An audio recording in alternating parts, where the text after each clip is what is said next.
Assalamualaikum warahmatullahi wabarakatuh.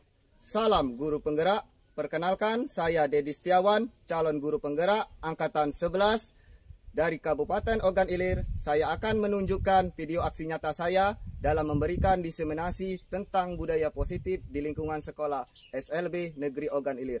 Selamat menyaksikan.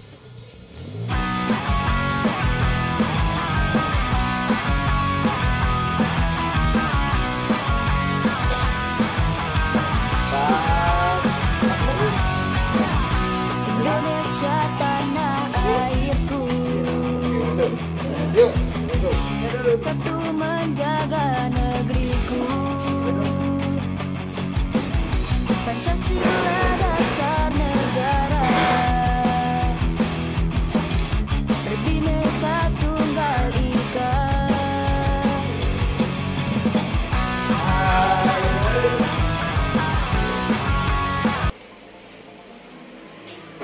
Assalamualaikum. Siap. Oke, Bapak Ibu. Assalamualaikum warahmatullahi wabarakatuh. Waalaikumsalam warahmatullahi wabarakatuh. Alhamdulillahirabbil alamin. Sangat luar biasa Bapak Ibu ya di pagi hari ini. Puji syukur kita panjatkan kehadiran Allah atas rahmat dan hidayahnya kita dapat berkumpul dan diberi kesehatan. Saya ucapkan terima kasih kepada Kepala Sekolah kita SLB Negeri Ogan Ilir, Bapak Padri, MPD, dan rekan guru yang hebat dan luar biasa, dan ada Bapak Wali Murid ya. Terima kasih Bapak sudah partisipasi mengikuti presentasi pemaparan saya. Oke, Bapak Ibu, sepertinya belum semangat ya kita. Belum. Jadi saya ada speaking sedikit untuk kalian. Kalau kata saya SLB Negeri Ogan Ilir, kalian jawab luar biasa. Oke, Bapak Ibu, bantu partisipasinya. SLB Negeri Ogan Ilir luar biasa. Wow, sangat keren ya Bapak Ibu. Oke Bapak Ibu, saya di sini ada aksi nyata di modul 1-4. Sebelumnya saya belajar di pendidikan guru penggerak pertama modul 1.1 refleksi filosofi pendidikan Ki Hajar Dewantara, 1.2 nilai dan guru penggerak, ketiga visi guru penggerak, dan 4 budaya positif. Nah, di pagi hari ini saya akan membuat aksi nyata untuk memaparkan penerapan dan diseminasi budaya positif, Bapak Ibu. Jadi Bapak Ibu, saya sebelum belajar saya mau bertanya dulu. Ayo, siapa yang Bapak Ibu yang tahu dulu tentang budaya positif? Oke, ini ada mic kalau yang tidak dipakai, tidak digunakan kita simpan deh. Ayo, siapa mau jawab? Boleh? Ayo, ayo Pak, jawab semampu sebisa, ya, setahu kalian. Iya. Izin Apa? menyampaikan pendapat saya. Budaya positif merupakan suatu kebiasaan yang ada di sekolah, mungkin kalian di sekolah, yang dilakukan dan dipercayai. Oke, kita beri dia W, kita beri dia O, kita beri dia W. Wow, sangat keren. Ayo atas untuk Ibu Novia. Benar kata Ibu Novia, budaya positif itu ialah keyakinan atau kebiasaan kita untuk penerapan yang ada di sekolah ya, untuk memajukan yang ada di sekolah dan berkembangnya murid, pembelajaran murid ya, guru dan murid. Oke, Ibu Rama kita maju ya. Oke, nah Bapak Ibu kita lanjut. Ada 5 kebutuhan dasar manusia. Ada 5 kebutuhan dasar manusia. 1, bertahan hidup. Itu bertahan hidup tuh pasti perlu apa? Makan, minum, pakaian, rumah, dan lain-lain. Itu untuk bertahan hidup. Jadi anak-anak perlu bertahan hidup. Perlu apa tadi? Perlu makan, perlu minum, perlu tempat. Seperti itu Bapak Ibu. Yang kedua, anak perlu kasih sayang. Kasih sayang ya. Kasih sayang kita, kedekatan kita sama anak-anak. Dan rasa ingin diterima. Rasa anak-anak tersebut ingin, kebutuhannya ingin diterima. Seperti itu. Jadi kita tuh harus mengetahui kedekatan anak-anak itu. Terus berapa? Tadi ada cuma kira berapa tadi? Ketiga, penguasaan. Nah, di sini penguasaan kebutuhan pengakuan atas pengakuannya. Jadi apa yang dibuat oleh anak itu kita buat apa? Kita mesti dulu.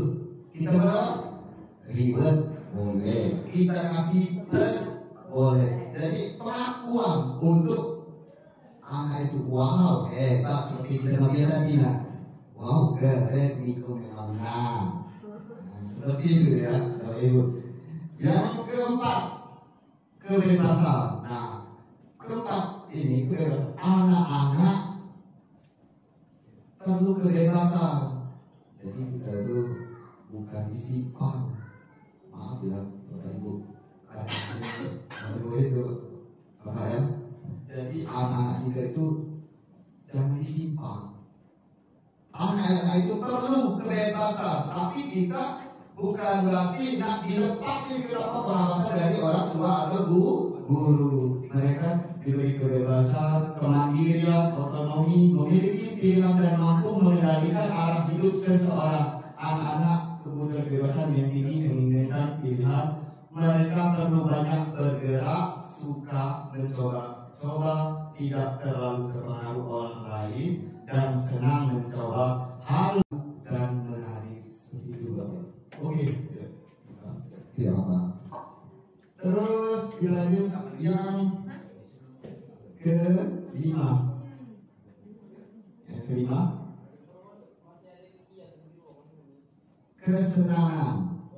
Nah, di sini anak-anak perlu kesenangan, kebutuhan untuk merasa senang. Jadi anak-anak itu perlu sama seperti kita. Kita tuh pengen merasa senang.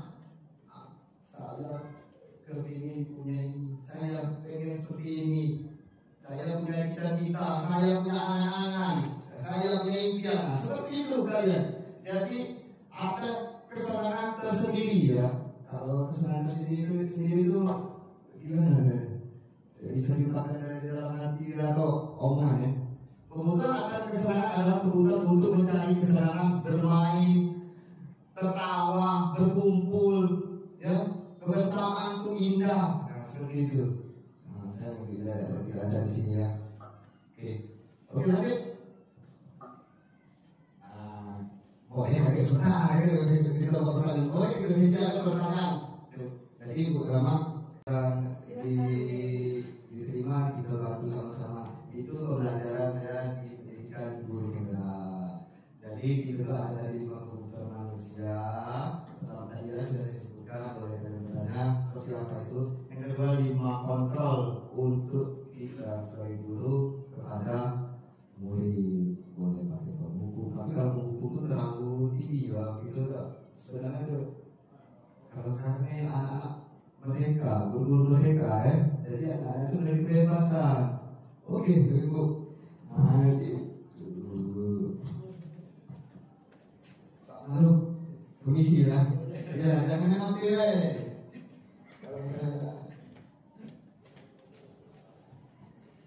Izin bertanya Pak ya. Oke. Saya mau tanya tentang penghukuman,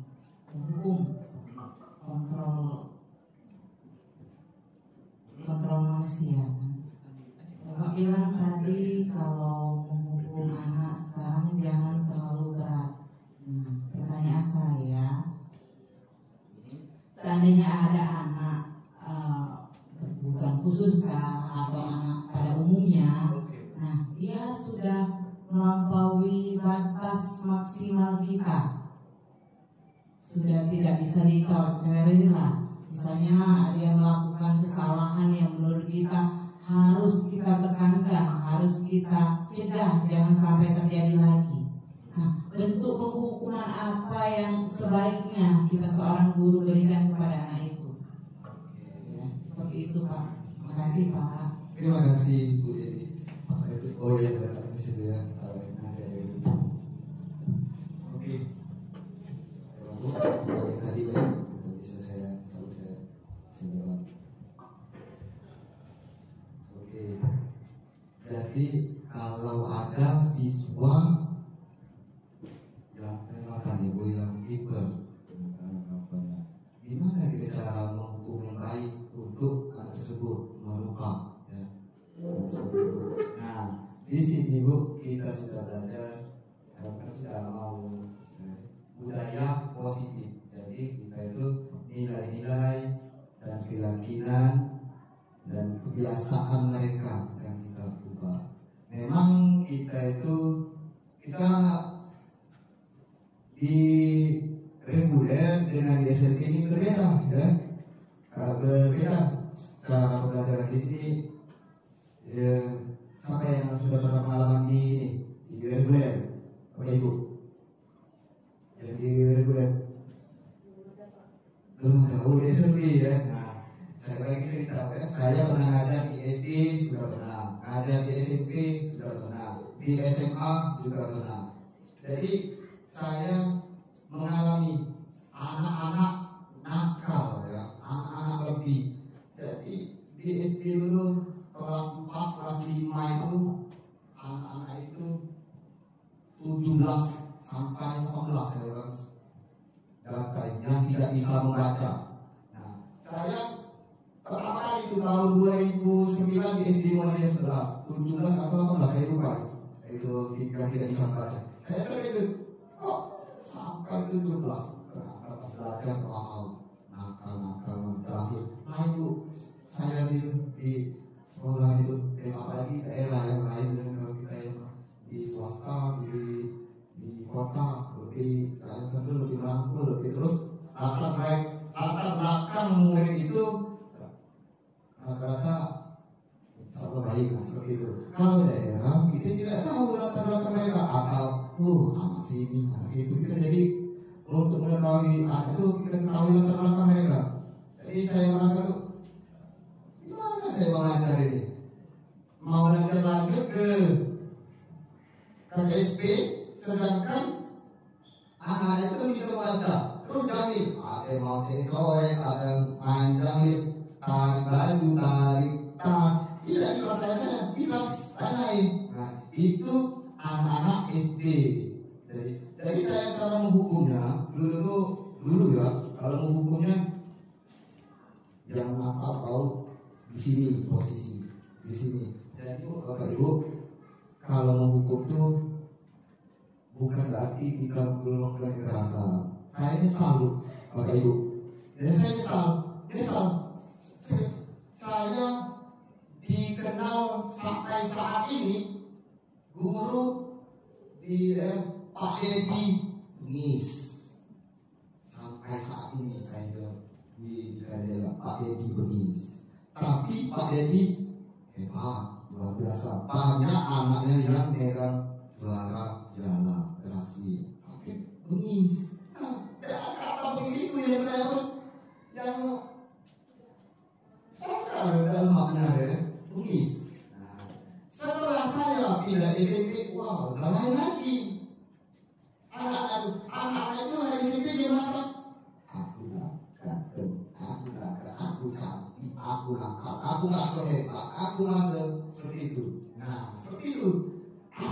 bagi dia di SMP.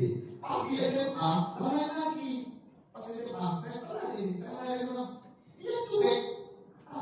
Apalagi dia, yang penting tidak mau bisa mengontrol mereka. Ya ada anak-anaknya kali itu ya, tidak seluruh pada umumnya. Jadi penghukum, kalau dulu ada guru saya mengajar, penghukum itu bisa kita tegur, ya. Kedua, kita nasihati, penghukum itu boleh kita dalam nasihat. Ketiga, marahi, ya. Nah, 4, boleh kita tuh perlu disegani di sekolah namun dimanapun ada yang ditakuti, disegani. Kalau kita tidak ada yang disegani, seperti kita berkumpul sini. Kalau kita tidak ada disegani, kita berani dari belakang ngomongnya. Ngomong, tapi pasti depan. Bisa kawal, lawan dari belakang. Seperti itu. Ya. Nah, yang terakhir pendiam. Nah, itu kalau didiam, itu kalau bingung apa enggak dia. Apa nanti? Apa loh? Seperti itu. Saya bukan menggurui, ya. Saya bukan mereka menurut kamu. Sebenarnya saya berbagi seri pengalaman saya. Seperti itu, penghukum. Jadi pilihlah hukuman yang baik dan tidak menyesal buat kalian. Hukuman kalian itu misal berarti hukum anaknya, pakai kekerasan bu, anak kamu misalnya sampai kamu dia teringat memori waktu anak kecil yang itu mama, dia teringat selama saya ingat belajar SD sampai saya salah kali saya ingat belajar saya lain kita dari dewasa belajar.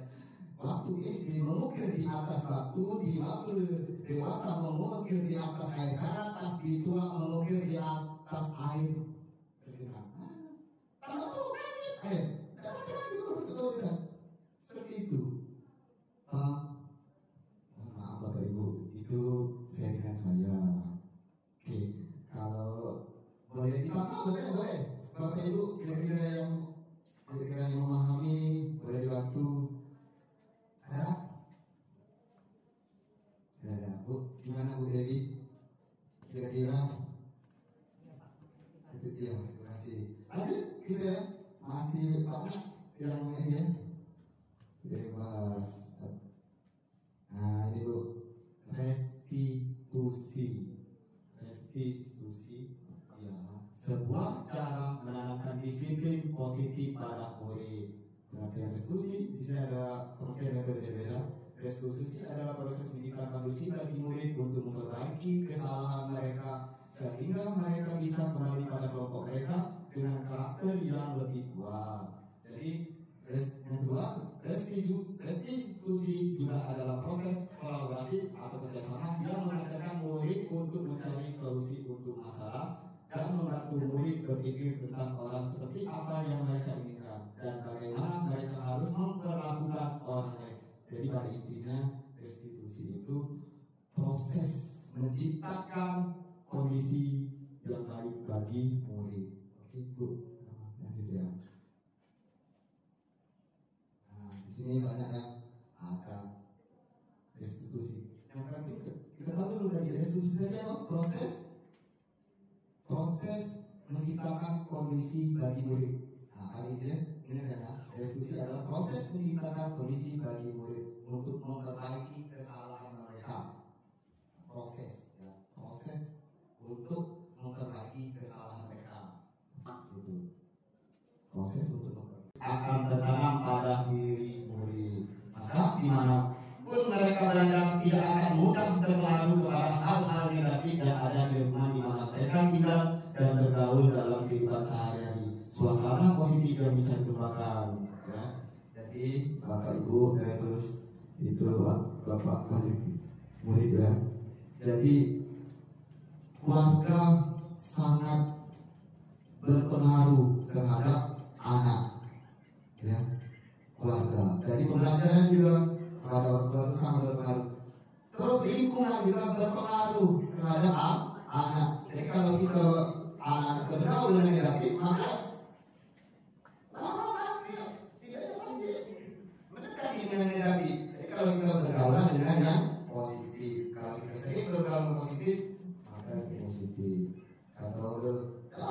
banyak kawan, usaha tapi itu saya ikut gitu. Tidak, kalau saya keseringan bergaul, anak tadi suka merokok, seumpamanya. Itu alhamdulillah nilainya. Astaga, dia buat. Pernah tidak pernah, sampai pernah terus di TV pernah. Merokok, seperti itu kan? Nah, gitu. Itu Bu. Oke, Bu. Coba kasih sini. Boleh. Dari cerita Bapak tadi, kejadian di sosial anak berarti kan di lingkungan bisa mempengaruhi anak. Bagaimana jika anak itu baru terkontaminasi dengan lingkungan yang kurang baik? Kita sebagai orang tua, peran sebagai orang tua untuk memisahkan kehidupan si anak yang sudah terkontaminasi tadi untuk keluar dari lingkungan tersebut. Gimana Pak? Solusi. Bu berarti itu kira-kira anak berusia berapa itu? Kira-kira SD kelas berapa? 5? Ya. 5. Oke. Saya mencoba menjawab Bapak Ibu ya. Tapi kalau Ibu nanti mau ditambah boleh. Ini pengalaman saya terus belajar seperti itu ya. Anak SD Bu, dia itu lebih dari anak kecil ya. Kalau asiknya tuh lebih dari anak TK. Kalau anak TK itu masih kita takut-takuti, takut dia seperti itu. Kalau anak TK itu tuh reguler, itu kan SLB ya, itu pada umum. Jadi kalau anak TK kasih sayangnya masih kita jualan lagi, kita takuti balik. Tapi kalau SD dia sudah kelas 4 ya, dia kelas 4 lah anak kelas 6, dia lalai di depan orang tua di rumah, pas di sekolah lalai, di lingkungan lalai. Tapi Bapak Ibu, anak-anak itu misal karakter yang Bapak Ibu boleh Bu kita umpama dari masalahnya Pak kira-kira apa Bu? Misalnya Apa ada satu anak yang sudah terkontaminasi dengan film-film dewasa. Oh iya benar. Nah anak itu ngajak kawan-kawannya yang lain untuk lihat nih ada film nih, film bagus nih. Benar Bu. Ya benar Bapak Ibu. Zaman ini gadget, wow, gadget itu ya masalah gitu ya. Jadi yang saya mau katakan, tapi boleh Bapak Ibu berbagi seri masalah ini IT, IT, gadget. Jadi memang kalau SD ini melo-meloan, buka itu. Kalau kita marahi anak orang lain, akhirnya tidak percaya orang tadi orang lain, tidak percaya. Bukan di anak kamu yang duluan, anak ini bukan duluan. Begini Bu ya, kalau anak-anak ini SD itu lagi asik ya, asik bermain, belajar, pengingatannya kuat. Nah seperti itu. Iya pengingatannya kuat. Kalau untuk saya, yang pertama kalau dia ada handphone kita notifikasi untuk YouTube, misalnya YouTube saya matikan notifikasi di HP saya untuk anak saya. Terus di konten. Terus kalau YouTube saya khusus untuk anak-anak. Karena apa? Karena kalau kita sering buka misalnya, saya nonton kartun One Piece. Jadi berikutnya muncul One Piece. Terus kalau saya mau bilang Naruto, maka akan muncul Naruto. Tapi kalau kalian nonton Zazra Roti, maka muncul penampilan lain. Seperti itu ya. Nah, terus yang kita takuti anak-anak yang lebih bisa membuka VPN, buka kunci. Nah, buka kunci, buka Google. Nah, maka akan terbuka video itu. Nah, tidak lagi satu dua, otomatis keluar semua seperti itu. Nah, itu yang kita takuti. Berbagi saya ingin kawan. Atau lagi anak-anak itu sudah nonton diterapkan dengan kawan-kawan. Padahal itu cuma bisa bermain. Nah, diterapkan sama-sama anak-anak perempuan di kamu. Nah, seperti itu. Jadi di keluarga perhatian dan perhatian sangat penting, sangat penting, dan lingkungan yang kondusif yang perlu. Jadi pesan saya Bu, berarti pertama tadi kalau itu handphone atau lain mana yang kira-kira itu dinotifikasi Bu, matikan ya, matikan, tidak bisa YouTube, tidak usah. Kalau dia asing itu kalau dia segera hobi main handphone, dia sudah main itu ada Bu, itu khusus untuk anak-anak. Nah, di dalam itu. Nah, yang kedua, teman-temannya kita cari tahu, atau kita buat disiplin waktu. Nah, kalau jam sekian harus bermain ini pukul seperti ini. Nah, seperti itu lingkungan. Dan terus sering-sering lihat latar belakang anak teman-temannya, ya. Jadi latar belakang itu harus begitu. Jadi kita tahu dulu, wah anak ini anak siapa ini, apa, kelas berapa, sekolah tidak, sering bermain apa, seperti itu. Jadi latar belakang itu kita cari tahu. Bagaimana? Ada yang mau ditambah? Berarti kira-kira sudah, kira-kira Bu Dewi mau nambahin? Ya. Nah ini, Bapak Ibu, kita ini ada kesepakatan dan keyakinan, tapi tidak tahu ya kesepakatan sekolah, kepala sekolah dan guru, keyakinan, kesepakatan kelas atau keyakinan kelas, guru dan murid. Jadi kalau kita kesepakatan sekolah itu kita anggap kamu datang ke sekolah pukul sekian. Ya. Jadi itu sekolahnya kita ambil keyakinan kelas saja ya, keyakinan kelas. Nah, Bapak Ibu, ada pernyataan kesepakatan kelas dan keyakinan kelas. Mengapa keyakinan kelas? Mengapa tidak peraturan kelas saja, Pak? Keyakinan kelas bersifat lebih abstrak daripada peraturan yang lebih rinci dan konkret. Keyakinan kelas berupa pernyataan universal, pernyataan. Keyakinan kelas senantiasa dibuat dalam bentuk positif. Keyakinan kelas sebenarnya tidak terlalu banyak sehingga mudah diingat dan dipahami oleh semua warga kelas. Keyakinan kelas dibuat bersama semua anggota kelas, yaitu guru dan murid. Dengan adanya keyakinan kelas diharapkan dapat meningkatkan kedisiplinan murid dan tanggung jawab. Untuk ini ada yang mau tanya tentang kesepakatan dan keyakinan kelas? Boleh Bapak Ibu saya minum ya? Boleh. Yang mau? Boleh dulu kalau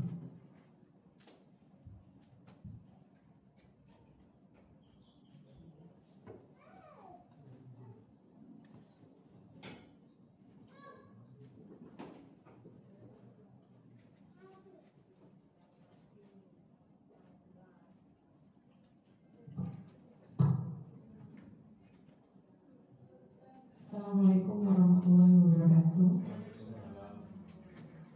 Baik Bapak, saya ingin bertanya tentang perbedaan keyakinan kelas dengan kesepakatan kelas.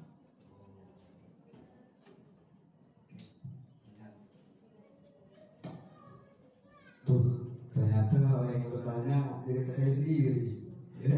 Tidak tahu. Ya, mungkin di mata kalian, beda tidak itu kesepakatan keyakinan kelas, berbeda Bapak Ibu. Jadi seperti ini beberapa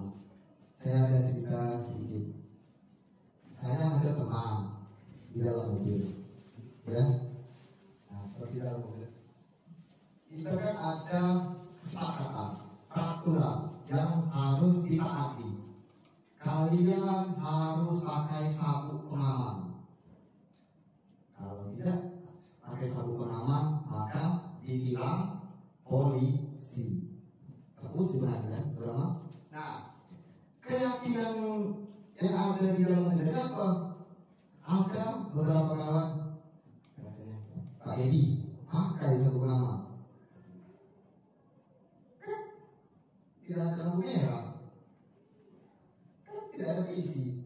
Oh, Pak Edi, kalau pakai sabuk pengaman, kalau kita mengecut, kepala kami tidak jendok dikacau. Nah, seperti itu Ibrahim. Itu kawan aku Ibrahim yang sering negur aku. Aku tuh mengucap terima kasihnya dan negur aku. Pakai Pak Edi sabuk pengaman.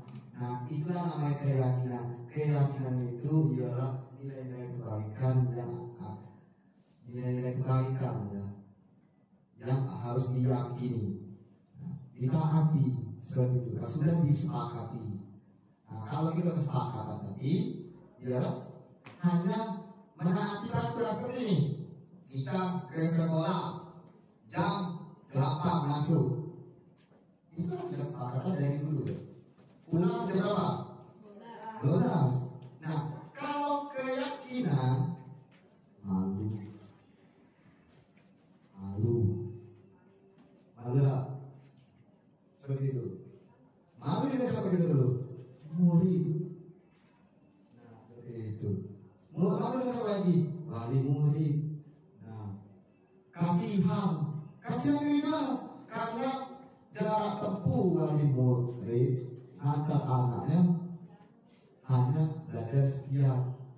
Tapi boleh sebenarnya kalau kita telah datang, boleh kan belajar selesai kan? Itu lah banget. Kalau kita mau nilai kita kebaikan itu ada, selesai kan? Jam 11, seperti itu. Boleh, masuk jam 9. Kalau itu jam 11. Tidak, datang cepat, datang lambat balik cepat. Nah itu terus apa itu? Kesepakatan kan? Bukan keyakinan kelas.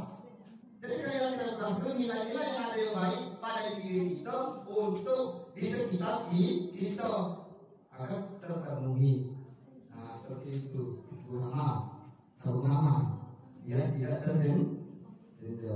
maaf ya Bapak Ibu, bukan saya menggurui. Saya hanya berbagi dan sharing. Nah seperti itu. Kak Bu Ranti, selamanya. Nah, pakai helm, ada polisi, dekat menteri. Itu termasuk peraturan, menaati peraturan. Karena di bawah ada polisi. Tapi kalau kira-kira, Bismillah, aku harus nggak pakai helm. Bukan kecelakaan. Itu kepala saya masuk ke kepala saya yang masuk bisa. Nah itu kan keyakinan, kan? Nah, seperti itu. Keyakinan itu ialah nilai kebaikan yang ada di diri itu. Jadi itu membuat boleh kertas, berbentuk lambing, sticky note, apa lagi. Terus kalian, kesempatan kalian di kelas. Kasih contoh. Nah ini seperti saya keyakinan kelas. Ini contoh ya. Contoh. Ya. Oh, aduh, suaranya dia kembali. Aduh, keyakinan kelas seperti saling menghormati dan menghargai. Nah, tidak pandang usia. Tapi kita hormat, kita hargai. Bertanggung jawab. Ini contoh berarti ya. Itu keyakinan saya umpamanya. Menjaga kebersihan. Jaga kebersihan. Tapi aku yakin menolong teman, menjaga keamanan, budayakan 5S. Rupiah apa 5S? Senyum, sapa, salam, sopan. Wow, itu memang mantap. Nah, kira-kira saya mau kira-kira ada tak keyakinan kelas kesepakatan? Kira-kira walaupun dia tak tulis di sekolah kita di kelas itu kelas ya. Ini kelas, iya, terserah aturan apa lah kira-kira yang ada di kelas kamu. Mau apa? Dua, apa kok sore? Ya satu ya, kayak gitu ya. Tuh, yang umum, khusus sikapnya, khusus misalnya, kalau tidak boleh makan di dalam kelas, gitu. Tidak boleh membuang sampah di dalam kelas. Oke, itu yang kelas ya. Jadi nilai kebaikannya apa kok nilai kebaikannya? Jaga kebaikannya tempatnya bersih dan aman. Wah, itu Dewi, terus itu tadi udah mungkin dia, ayo. Banyak lu, ya apa? Tidak menggunakan HP di kelas. Ketika belajar. Nah, ini kan dia lulus karena mengganggu konsentrasi teman-temannya ya belajar. Tidak, apalagi kira-kira yang kelas yang bagus kesana di kelas. Kalau untuk kelas saya itu masih tidak boleh terlambat. Sampai tidak boleh terlambat. Nah, karena harus yang mengganggu, sangat mengganggu terhadap harus disiplin waktu ya. Jadi ada yang lain tidak fokus. Benar, nah, itu kan Lagi belajar, anaknya baru datang. itu mengganggu itu. Maaf ya, kelewat ya. Ya, itu Pak Riki dulu, Pak Riki. Bapak Riki, ada apa yang ada kelas di kelas kamu? Kalau di kelas saya mungkin siswanya harus datang ke sekolah tiap hari. Harus datang ke sekolah tiap hari. Oh, rajin, iya, benar. Kalau rajin itu rajin belajar, Jadi disiplin. benar. Harus rajin ya, masuk ya. Kira-kira kelas baru. Karena menurut saya itu ada juga Iya. kan sekolah itu mereka itu bawa makanan sendiri ya. Kadang kita belum istirahat, mereka sudah istirahat duluan. Sudah makan duluan. Lupa. Jadi larangan makan ketika Ketika belajar. belajar, iya. Mereka itu banyak seperti itu ya. Mungkin kita tidak bisa mengatakan ya. Mereka itu Iya.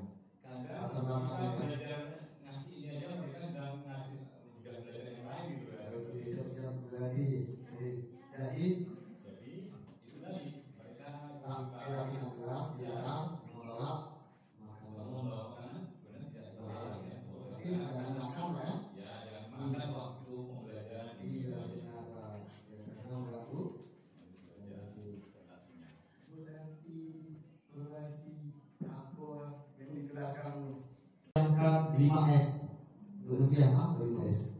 Senyum, sapa, salam, sopan. Wow, itu memang mantap.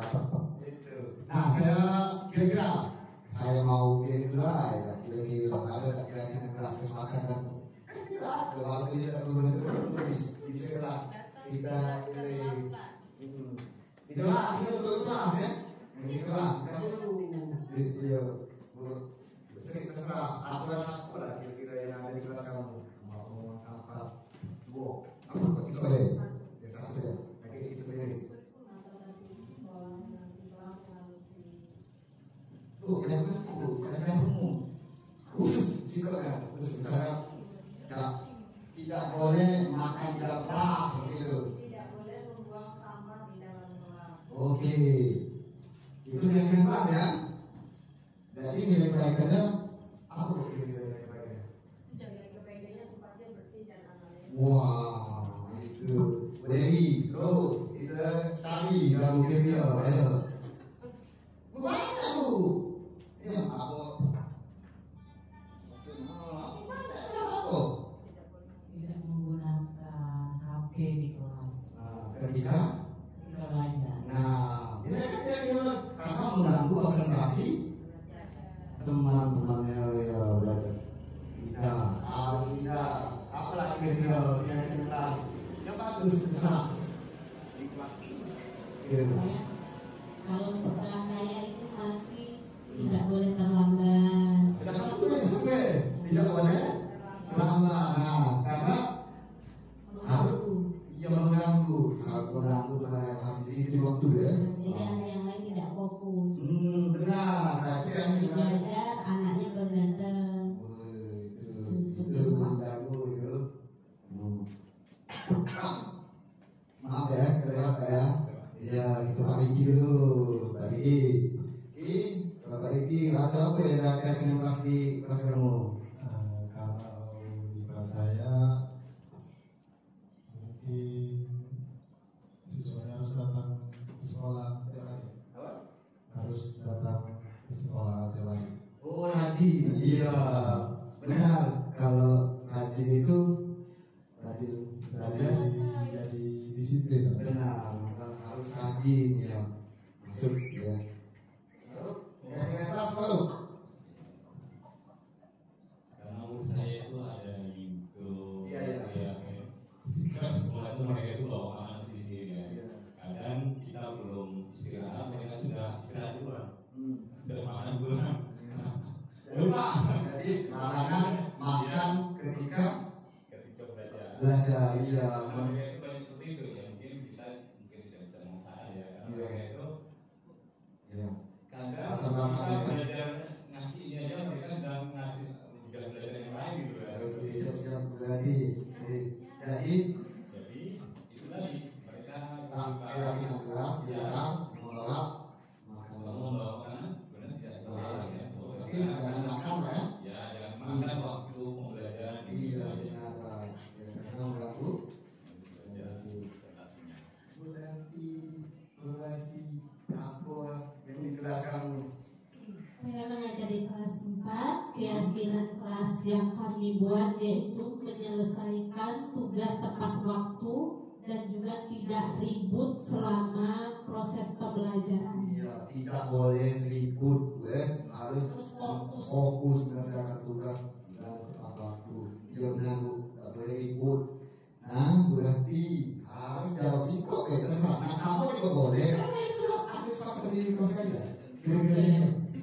Berhubung saya guru mapel, Tidak ada apa. Sama gitu. guru mapel tidak memegang kelas, jadi keyakinan dalam pelajaran mapel itu harus menuruti apa kata guru itu untuk di SMP. Benar. Nah Ya. Pak, sekalian nanya Pak, Oke, Bu. Tidak apa ya saya dulu lagi. menurut zamannya kan Gen nih. Benar, oke. Gen Z ini kan sekarang ini banyak pemikiran yang semakin banyak aturan itu artinya semakin banyak yang harus dilanggar. Benar. Nah, bagaimana cara menanggapi jika ada siswa yang seperti itu? Belum kok saya kok. Oke. Melanggar, semakin banyak. Semakin banyak aturan, Hmm. semakin banyak yang harus dilanggar. Ya, ya. Jadi saya dulu ya pakai ini. Itulah Bapak Ibu. Berarti kita ini di sekolah ya, di sekolah ya. Di sekolah itu ada kesepakatan dari kepala sekolah mengajak rekan guru. Kita buat kesepakatan beda dengan visi dan misi. Visi itu mimpi. Misi langkah mimpi untuk tercapai mimpi. Nah, kalau kesepakatan aturan, ya. Jadi kalau aturan itu kesepakatan sekolah, keyakinan sekolah, kepala sekolah mengajarkan guru. Sepakatan kalau sebenarnya ucapan itu bisa berbisa, bisa berbeda. Ya. Ucapan kita ini bisa didengarkan, bisa tidak didengarkan, bisa auman, bisa berbisa, bisa berdiri, seperti itu. Jadi memimpin sesuatu komunitas harus ada jiwa ketegasan, disegani, harus seperti itu. Jadi maksud saya itu, buatlah kesepakatan yang kira-kira yang banyak suara, yang bisa diyakini oleh setiap guru. Contoh, kalian sepakat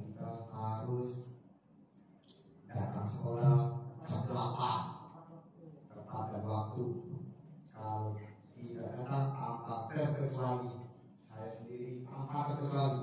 Untuk kakak balik kau. Goodbye miss you.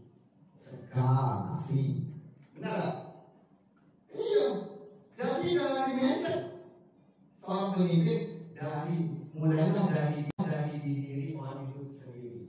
Kalau orang itu ada di diri kita memimpin, kita sudah bisa ada di diri kita, berada di diri kita, maka bukan boleh ya, akan guru, maka dia akan menaati. Bapak Ibu, kita kesepakatan ya, saya dulu. Bapak Ibu, kita buat kesepakatan sekolah datang paling lambat jam 8. Nah, datang cepat sebuah hari boleh, ada jam 1 boleh kalau lagi ganggu. Cuma kalau paling lambat jam 8. Setelah jam 8 tanpa tertulis, sama saya. Jadi kalau saya lambat, saya balik. Nah, itu kalau sederhana. Kalau saya di sini cerita ya.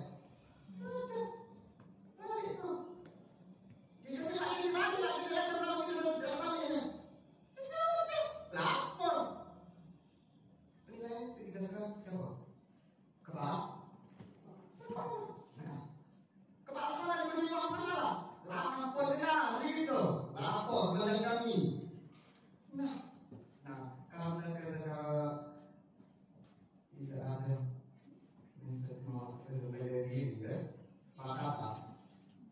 berbeda sepakatan kita, maka kalau mengganggu. Jadi kira-kira sepakatan yang kira-kira lain. Nah, kita sepakatan pakai baju harus putih, ya putih. Tidak boleh merah berarti ya Pak? Boleh Bu, kalau hujan basah, kan kalau lagi. Begitu ya? Boleh. Jangan boleh tidak berbaju. Ya, ya boleh. Tapi ada kesepakatan yang kita tadi kita lemah. Boleh, benar ya, nah itu. Jadi buatlah kesepakatan yang ada di sekolah kira-kira. Oke. Dan itu kamu kira-kira saja di sekolah, bu itu drama apa? Coba jawab. Karena ini. Berarti tadi gimana? Oke. Keyakinan kelas di kelas saya itu bisikan waktu, di mana anak-anak harus datang ke sekolah tiap hari. Waktu ya, waktu kan is money. Waktu adalah uang. Iya kalau ibu apa bukan situ? Oh, nah ini apa namanya keyakinan kelas? Ya. Karena saya memegang kelas kecil, kelas 2 SD, saya membuat keyakinan kelas tidak boleh membawa mainan dari rumah, karena hal itu bisa jadi rebutan dan memecah konsentrasi anak. Jadi keyakinannya dia jangan membawa mainan di rumah ketika berada di dalam kelas karena mengganggu konsentrasi. Jadi Bapak Ibu, keyakinan kelas bisa diterapkan kalian kalau kita sendiri kan itu bisa hanya omong. Nah, kalau dia sendiri ada anaknya, ada tunarungu masih bisa dilengkapkan, bisa tahu. Tapi kalau anak-anak seperti autis, kita mau latar belakang mereka dulu seperti itu.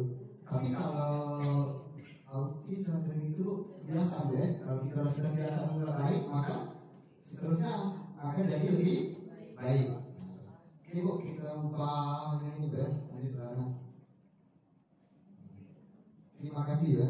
Terus ada lagi Bu, satu lagi itu saya.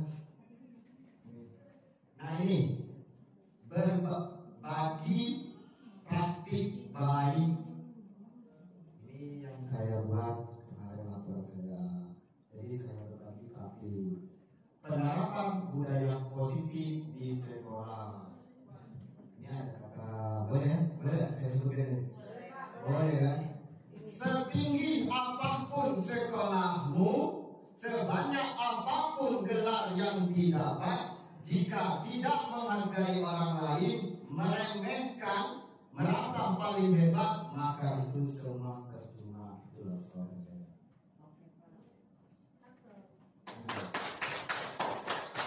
Jadi percuma lah. Kalau kita punya rumah besar, cuma ada terima kamu, punya mobil bagus, cuma ada boleh naik. Tidak. Punya duit kayu, punya emas, cuma mereka nengok misalnya. Itu. Oh, boleh. Beda, boleh. Saya mau tanya Pak sebelum jauh kemana? Iya benar. Kita balik lagi ke keyakinan kelas Pak ya. Oke Bu. Jadi setiap guru sudah menjelaskan dan menyebutkan keyakinan di kelasnya masing-masing. Iya Bu. Nah, apakah keyakinan yang sudah kita sepakati di kelas itu jika dilanggar boleh atau tidak diberikan punishment, hukuman seperti itu? Menurut Pak Dedi dibolehkan atau tidak? Oke. Jadi kalau kita buat keyakinan itu boleh dilanggar atau tidak, ya. Jadi kita ini Bu, kalau setiap buat kesepakatan tuh, misalnya berjanji, umpamakan kita pacaran ya, ada kawan, kita kalau datang minggu sore rumah gue, kalau datang kau putus, itu kawan aku itu, seperti itu ya. Seperti itu juga, ada ya, putus kau, kalau malam minggu rumahku, kalau datang putus. Umpama seperti itu. Dan keyakinan kelas itu sudah kesepakatan guru dengan kepala sekolah dengan guru. Kan kita sebelum buat kesepakatan itu, kalau kamu terlambat maka apa kira-kira yang kita ini apa kau laporkan ke dinas untuk disetrap, ya, itu. Kenapa kita tampakkan kecuali saya juga bisa dari kepala sekolah, bisa mencoba kesepakatan itu. Kamu boleh apa? Saya boleh apa? Kamu berani ya? Berani mengutarakan ngomong, tapi mau kata kawan boleh gitu tuh, ingat dulu kata gitu, cacat tak gitu. Nah, begitu orang cacat, tidak usah kalian nyata itu, dengan kesepakatan. Malam dah. Nah, begitu ini lawan itu. Tangguh. Saiki perang seisu perang lawan dah. Kan itu. Dan kesepakatan itu sudah dibuat. Ada prosedurnya. Gimana kalau kita ini kita langgar? Nah, kalau kesepakatan yang ada di kelas satu yang ada itu kesepakatan kesediaan kelas. Nah, bagaimana dimulai? Bapak misalnya, Bapak Nuraiti ya, Bapak kan misalnya Nuraiti harus pakai hari Selasa batik misalnya ya. Nah, tapi Ibu kami tidak sendiri Bu ya, karena kita ini tidak boleh main hukum karena main hukum itu level tinggi. Nah saya itu kita minta bantuan, kita harus ketahui latar belakang siswa. Kalau siswa kita latar belakang seperti ini, kita harus tahu sama orang tua, minta bantuan. Kalau kita boleh, kita tidak mana nanti kita ada 5 cara untuk memperbaiki seseorang. 1, tegur. Kedua, nasihati. Ketiga, marahi. Keempat, apa? Hukuman. 5 itu kalau bingung itu. Apa itu? Nah, dari 5 hukum boleh, pengelakan kita tuh ada rasa ini diterima, kan perlu kasih sayang di dalam itu seperti itu.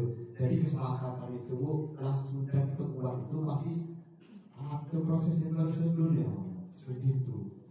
Jadi bukan ngomong, jadi tong kosong nyari bunyi. Apa buat judul lah, cuma tadi sama kan, seperti itu. Dia berarti jangan lawan dengan laki ya. Ya, tak boleh. Kalau lawan yang tangguh, saya di orang seseorang, aku yang masuk. Terus, kayak gitu ya. Sebelum makan minum boleh bu, ya. Aku ini, ya.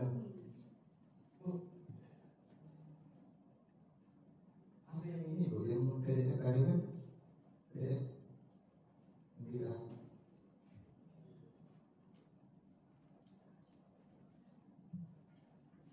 Dalam asal lagi, dalam ini, mulai.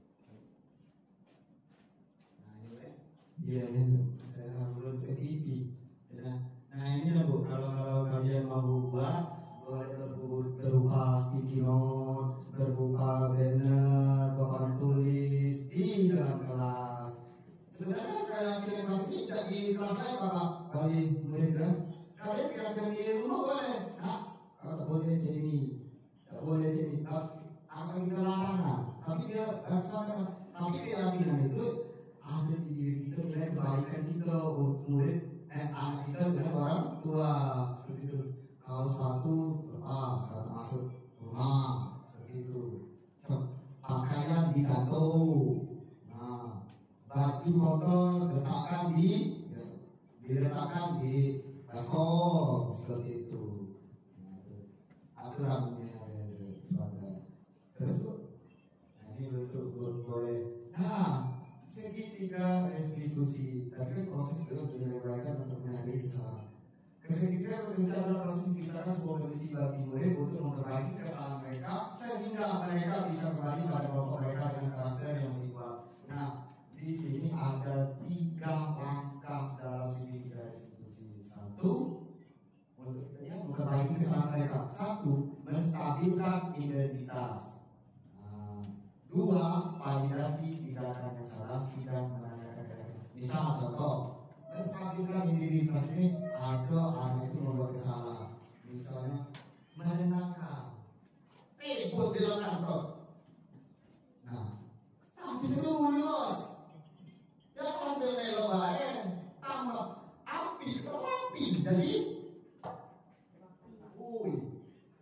200 rumah habis tuh.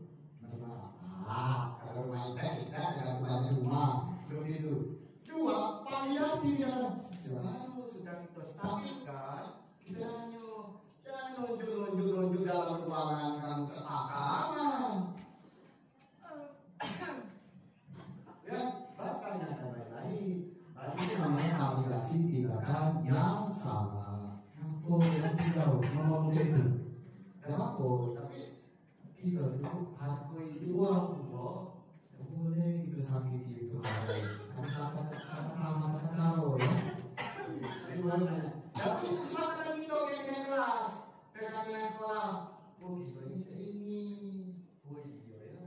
Jadi kesadaran yang diterima oleh orang tersebut merasa bersalah. Mendio tidak ngerti. Nah kami tidak ngerti namanya.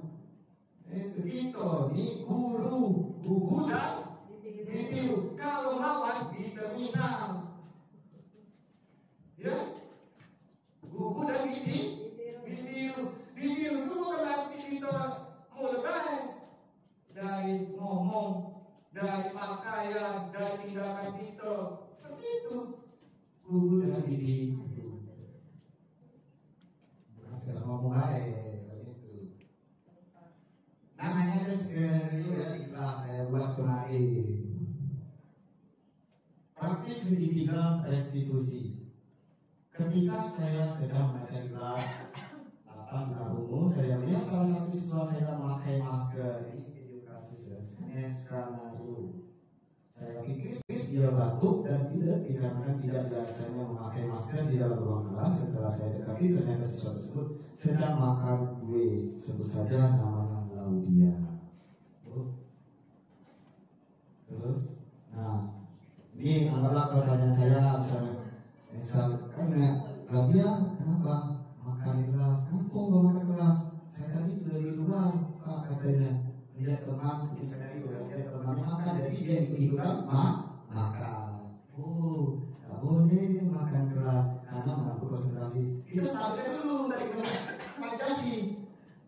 Dulu nggak boleh kita langsung memponis untuk marah, langsung kita memberi hukuman. Tenang dulu. Ada Singapura kau. Itu ada aturan gitu. Itu singkatnya.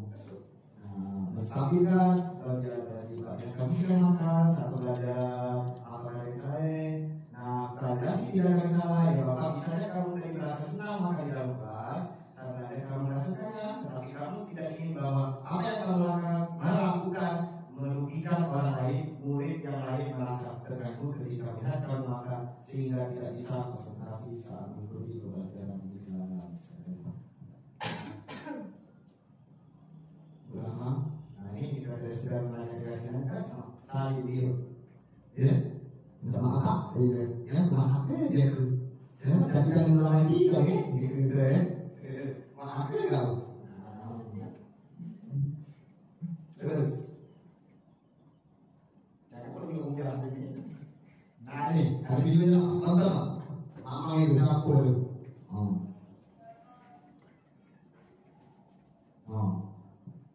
Itu. Cocok makan. Baca. Kita ngomong sebentar, gini loh.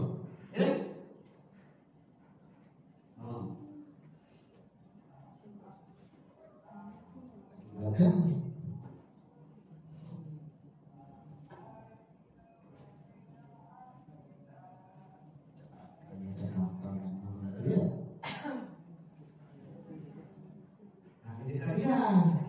Ada yang pakai masker. Buka masker. Nah, jawabnya apa? Katanya dia orang makan. Jadi sambil kalau dia boleh makan, kalau kita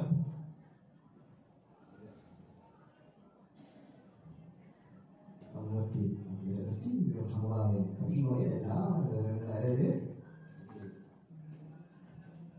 Kalau ngomong katanya, karena dia keras. Nah, ucap beliau. Nah, maaf beliau. Assalamualaikum warahmatullahi wabarakatuh. Perkenalkan nama saya Laudia. Saya kelas 8 SMPLB. Saya sangat senang sekali melihat cara Bapak menasihati saya saat makan di dalam kelas jadi mengganggu konsentrasi belajar. Tengah di kelas, Bapak menanyakan apa alasan dari diskusi ini dan saya dapat memahami pentingnya seorang belajar untuk disiplin. Saya juga harus melakukan apa yang disepakati sebagai keyakinan kelas agar kami senantiasa mewujudkan pembelajaran yang bermakna di sekolah. Terima kasih.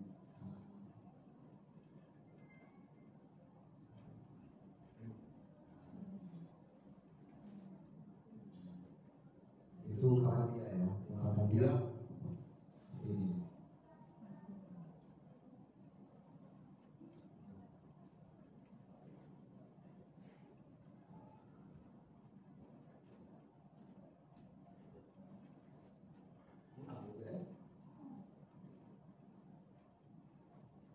Nah, Bapak Ibu, itulah pelajaran nanti saya kurang lebih.